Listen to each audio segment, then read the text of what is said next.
Hi, my name is Larry Newman. I'm an Ithaca DWI defense attorney, and today I want to talk to you about a case that was recently decided that was favorable towards DWI defense attorneys because it had to do with breath testing.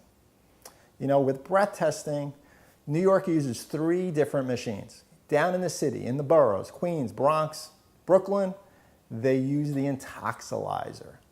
And upstate or out of the boroughs or out of the city, they use either the data master or they use the Drager. The state police throughout the whole state exclusively use the Drager.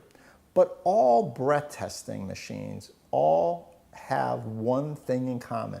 They all use a simulator.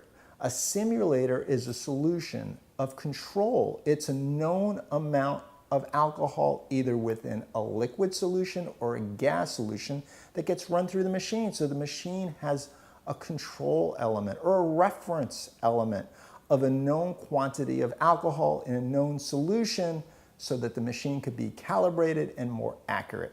But even there, the law allows the calibration solution should be 0.10 BAC or blood alcohol concentration, or in this case, alcohol concentration. And it can be either 0.01 above that or 0.01 below that. That's called a margin of error. So when we have cases, as the case I'm going to tell you about, we had a 0.10 case. That's only 0.02, one drink over the legal limit. Now, since the machine already has a built-in error of 0.01, maybe the blood alcohol level in this case was only 0.09, or maybe it was 0.11. But maybe there's another lot of other assumptions that go on with breath testing. And the simulator solution needs to be checked. And all the things that they do to safeguard that the simulator solution is the right amount of chemicals and properly mixed and went through machine in the appropriate manner, all those things need to be checked. But in this particular case, the prosecution said, no. You can have the breath test and all the breath test information, but you can't have any of the information about the simulator solution or what they said, the headspace chromatography, which is a much bigger thing to talk about than just the simulator solution.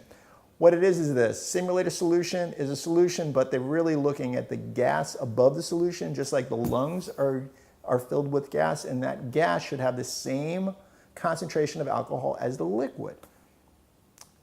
Problem was that the prosecution wasn't going to give up any of the information on the simulator solution because the simulator solution, when it runs through, they assume an average breath temperature of 34 degrees. So the simulation solution is also 34 degrees. What if a person has hotter breath temperature or cooler breath temperature?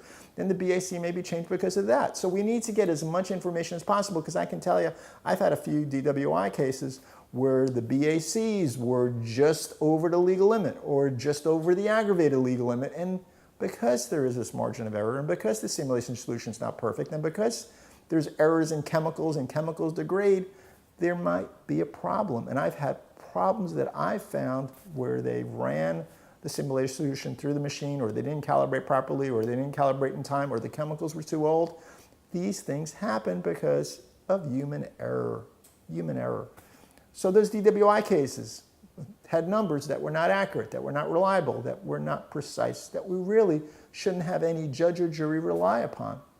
In this particular case, the judge agreed with the defense attorneys and told the prosecution, hand over all the simulator solution, documentation, everything about the simulation solution in this particular case. I think that's a huge victory because the more information that we have, the more information the prosecution is going to use against you, we have a greater chance of finding problems or errors in the process.